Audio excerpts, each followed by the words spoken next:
உன் மகிமை அறிய சுடராய் எழுந்தாய் சங்கரியே.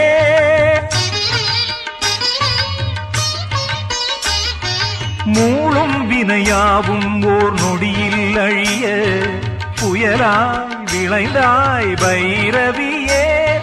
குடசாத்திரியோரம் கொல்லூரில் வாழும் ஞானவல்லி நீயே, நலங்கள் சேர்க்கும் தாயே.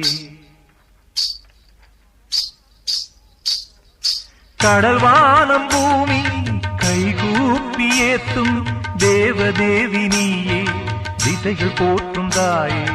ஆதாரம் என்றான ஆதிசக்தி அம்மையே, மூகாம்பிகையே லோகாம்பிகையே, ஜெகம் புகழ் மகராணியே.